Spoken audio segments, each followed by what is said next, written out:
You guys will live. Excellent.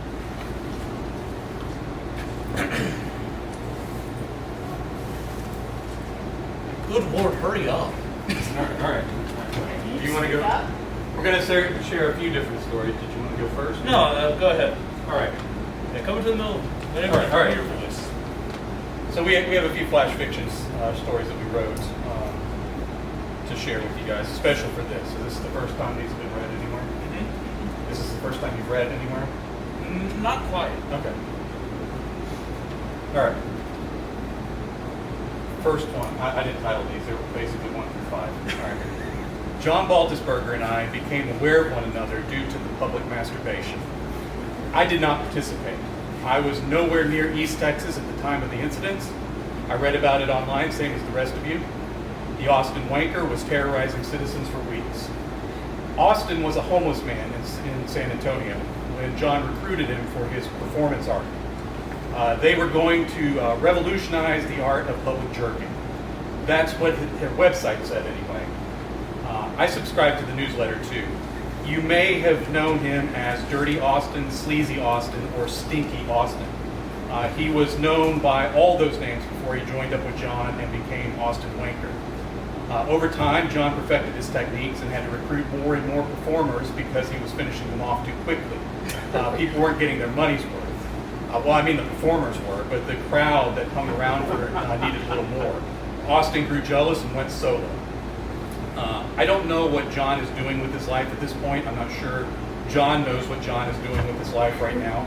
But some of you may have bought your used cars from one of the many Austin Wanker auto dealers all over the city.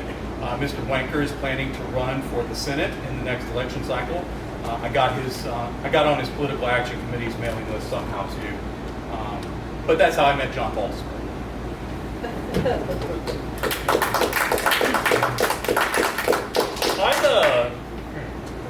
I don't know what you were quite expecting, but I didn't write flash fiction. I just did some research. I wanted to introduce you to J. Wilburn, the man.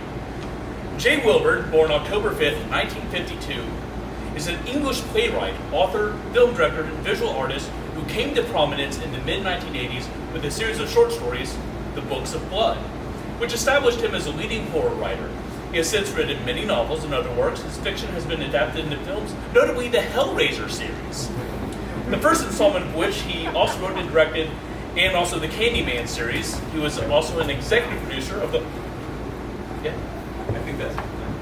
I don't want to interrupt. No, it's fine. What's up? I think that's Clive Barker. You're not Clive Barker? No. You've ghostwritten so much shit, how am I supposed to know? Oh. Okay. Despite early success, Jay moved on to ghostwriting, see? Hiding behind other authors in order to spread his filth in secret. Only moving into the light to toss out books about zombies, time travel, or the occasional political satire piece best known for Desiccated Dogs. None of this is false so far. When asked about Jay's groundbreaking series, Made into the Zombie Kingdom, Stephen King said, "Who?" and was reported to wave the reporters away like they were a pestilential cloud of foul-smelling flies. As influences on his writing, Wilburn lists Clive Barker, John Baltisberger, Armand Rosamilia, and Andrew Hilbert. Despite having extremely shitty influences and no sense of style, J. Wilburn has persevered and continues writing stories that no one can deny are in fact books. Not all of that. All right. This next one's titled Number 2. John Baltisberger murdered a man on the side of a deserted highway between here and Austin, the city, not the wanker, auto dealer and future senator. That's the story anyway, although I have my doubts because I have never seen a deserted highway between San Antonio and Austin in my life. Not on any day, not in any hour. But the murder happened last Tuesday, so maybe it was a slow morning. I don't know. In order to get rid of the body, John started trying to eat it feet first. He cooked it first, or at least tried to. He posted the recipe online. I saw it in his Wanker newsletter, I think. It was one of those long, drawn-out posts where he tells a long story about a sunset he saw in Italy or some shit before he actually gets to the recipe itself. I was halfway through preparing a pork loin before he bothers to mention the recipe is for human meat, prepared on the side of a deserted highway over open flames. It's for He SEO. didn't do a proper job of trying to skin and dress the body before he started cooking it, so the meat was spoiled by the time he reached his die.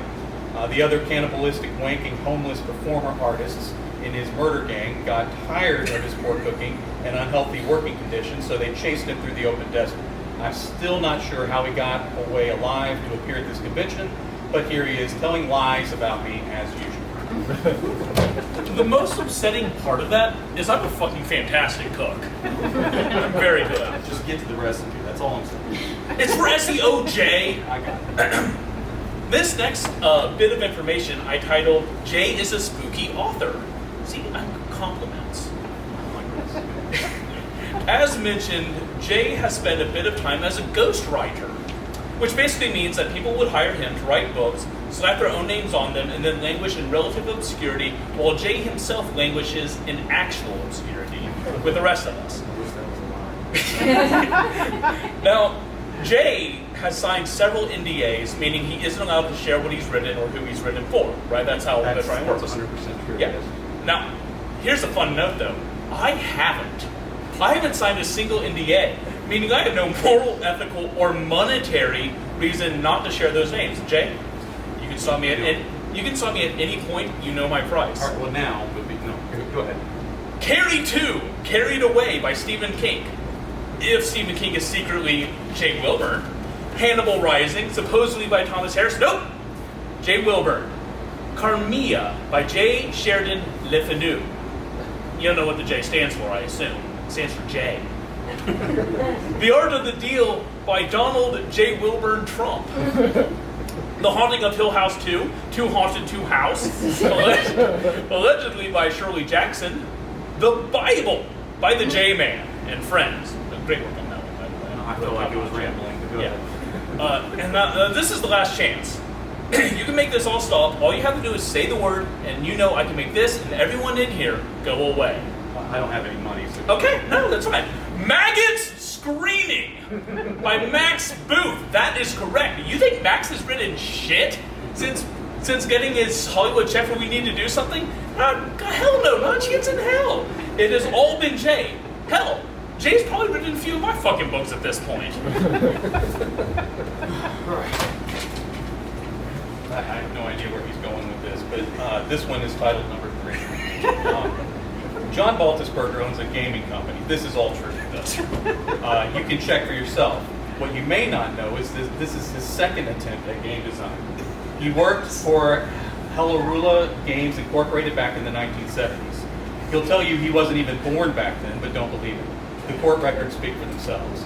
You may not remember the company HDI, but you've probably heard of many of the terror organizations its profits supported.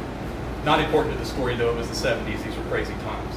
In John's defense, it was his game design that brought the HDI company down and crippled the funding of some of the most deadly terror cells in the world. If he had been better at game design back then, the geopolitical landscape might look very different today, and he could afford to wank in his own house with high-priced escorts like the rest of the successful people do. He's much better with games today. Check out Madness Heart Games and talk to him about it at the Madness Heart Press table here at the Book Festival. As far as I know, none of the money goes to support terrorism. Okay, all right. Anyway, his game Spike to the Face was ahead of its time in terms of family fun games. The death toll in the testing phase alone was astronomical. He had the spring wound so tight on the spike arm that it pinned some kids and even one grandma to the wall across the room. Other gaming companies have switched out the spike for like a little pat of whipped cream and have made a fortune. John is in the midst of an ongoing lawsuit over royalties and, of course, all the wrongful death cases from the 1970s. Wrongful is a weird word, in my opinion. They need a better definition. This next piece, no fiction here, by the way. I don't do fiction. I do hard-hitting journalism. Is entitled Jay Wilburn and the Best Kidney. Okay. Some of you probably already know that Jay Wilburn is a kidney transplant patient. Much like being into CrossFit or vegan, transplant patients feel the need to tell everyone. What you may or may not know is that when you get a kidney transplant surgery, they don't take the bad kidneys out. They just shove like a hog's kidney in there, wrap it on with some Gorilla Tape and call it a day. So in the end, you have 3 kidneys. Jay likes to tell people about this. His online handle is Captain 3 Kidneys. But And the reason he does this is because he constantly wants to remind you that he is 33% man than anyone else you'll meet. Now, Jay didn't have a bad kidney. They were both fine. See, Jay subscribes to an ancient Greek and Hebrew belief that the heart is the seat of intellect and kidneys are the seat of deep emotion. He figured if he had an extra kidney, he would better be able to embody the characters he was writing and be more empathetic. Recently, Jay began the next phase of, let's call it his evolution. Faking heart trouble, and I mean he went all out. Like, he went to the hospital, he sat in the room in the midst of the pandemic, while supposedly immunocompromised, took selfies, live tweeted the whole thing. It was really harrowing if you believed him. However, I on to you, Jay. I know you did all of that just to get a free second heart. Because if there's anything I know about transplant, it's free and easy. It was a bad time to have a heart attack. It wasn't the in best. the third phase of COVID. Poor timing. Yeah. That's apparently how people die, is having heart attacks in the middle of COVID. It was scary times. I'm happy you're still here. I am too. All right, so this one's titled number 4. John used to experiment with animal gene splicing in his basement. When public masturbation and murderous games and designs didn't work out for him, he turned to science, as most people do. He still has a couple of the abominations he created in those days. His snake can fly, glow in the dark, and shock intruders with slightly less than lethal doses of electricity. His dog is 7 feet tall on all fours and is really more rhinoceros and woolly mammoth than it is canine. It's fine unless it decides to hump your leg or start snoring during a Zoom call, then you're in trouble. What really got his neighbors and his family pissed off at him were the mosquito wasp rats. Once they got out of the lab, they were a nightmare. Impossible to get out of your house. Their stings cause you to convulse and shit your pants. But the things stay latched on and they drain your blood also.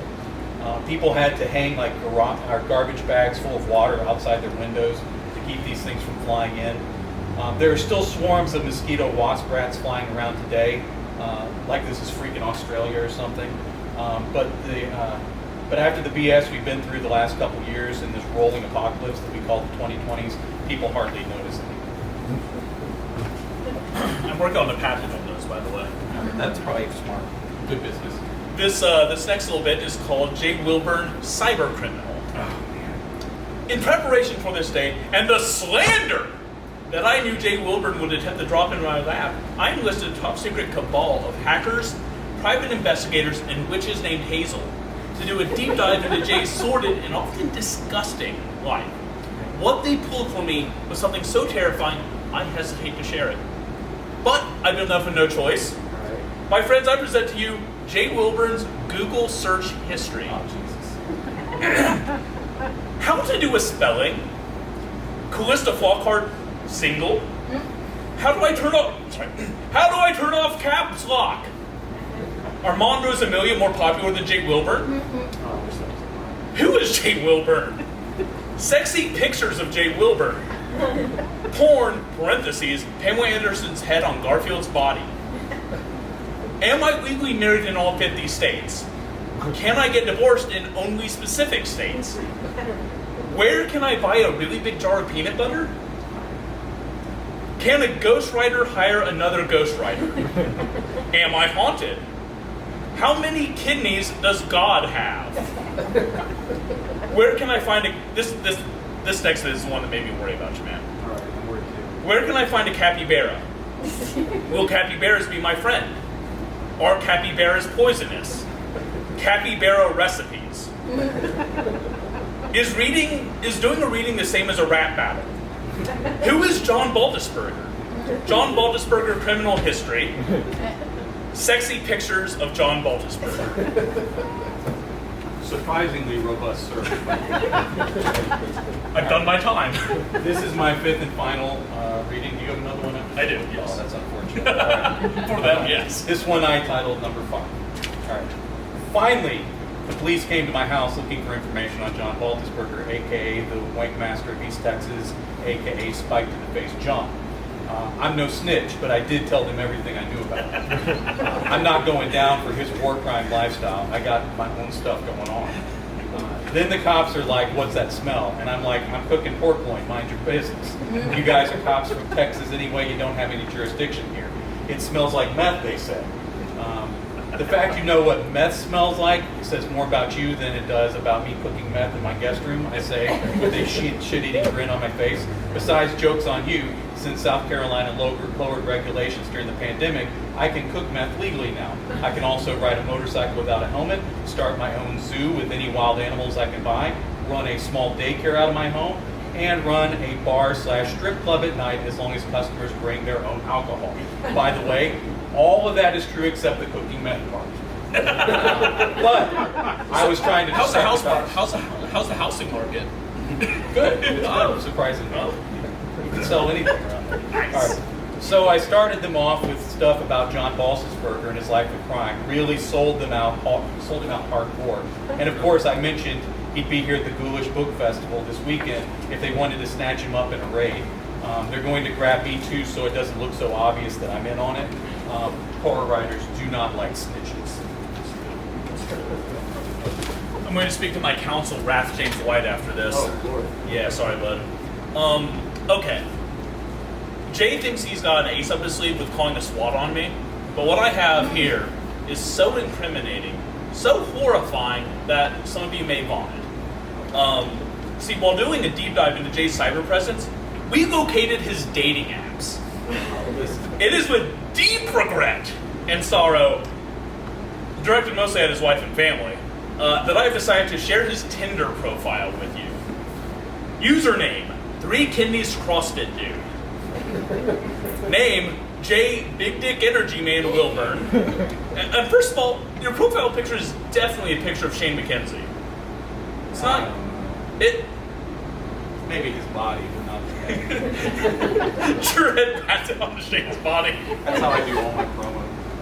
Preferences: winky emoji, eggplant emoji, peach emoji, emoji of a turtle crying. And finally, here's the bio. And I'm sorry.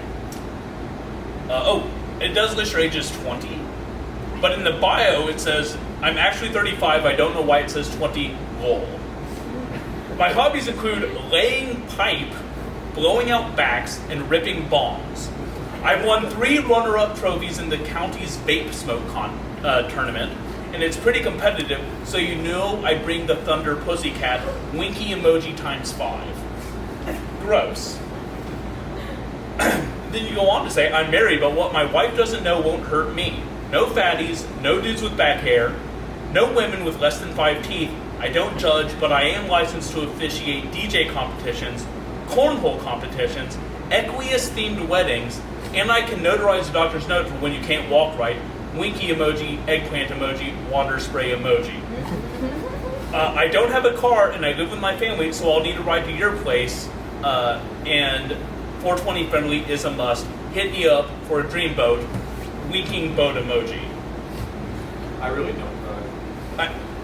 I didn't make any of this shit up. So, all I'm saying is, during this short Q&A we're about to do, keep in mind the kind of man Jay is. Keep in mind all the emojis, and jokes aside, Jay and I are really good friends. I published some of his books. He's helped me get gigs. He's an amazing writer. I'm a huge fan of the Vampire Christ series, specifically. I'm gonna stay up here as long as I'm talking. I guess it's weird. But Jay writes a lot of zombie books. He's really well known for that. He actually has done a lot of ghost writing that he can't really talk about what that entails as far as who he's written for. But it's allowed him to be very successful at writing his own fiction and really bouncing between genres in a really cool and interesting way. As for me, I write weird Jewish splatterpunk stuff. So that's who we are. If there are any questions, did you bring your books up? Motherfucker. I didn't bring anything. Everything nice I just said, strike it. All the cool authors don't do that, but I've started doing it anyway. So. I don't need to sell books. If there are any questions, let us know. I guess you don't actually know anything about us other than our criminal past now. we didn't really know you start guys each out other at all. well, did we? No. Well, this is a reading, not a panel. But yeah, do you have anything new coming out? Anything that just came out? I've slowed down a little bit this year. But For reasons. Yeah, right. For the fake heart thing. Okay. But the third and final book of the Vampire series is going to come out, and some of the young reader stuff's going to be next year. I'll do another short story collection this year, probably come out at the beginning of next year. Very cool. For those of you who don't know, the Vampire Prize series that he mentioned the third book's coming out of is he started writing during the 2016 election cycle, and the idea behind it was, what if everything positive and everything negative you heard about the Trump man was true, like both the positive and the negative. And so it's a really interesting book to kind of see from someone who looks at politics, I would say, from a very rational, like unemotional point of view. So I like that series a lot. As for me, I am continuing to write a series called The Crimes and Passions of John Stafford, which is about a superhero who kills Nazis. And I have a kind of a splatter pulp fantasy sci-fi thing coming out next month called The Jungles of Hawaii. Because I do write mostly Jewish and Jewish-inspired stuff. Yeah, I think that's it. Unless anyone has questions or concerns. If anyone saw the cops and what door they're next to so we can avoid them. Cool. Thank you, everybody. We're downstairs. We're signing. We're selling. Come see us.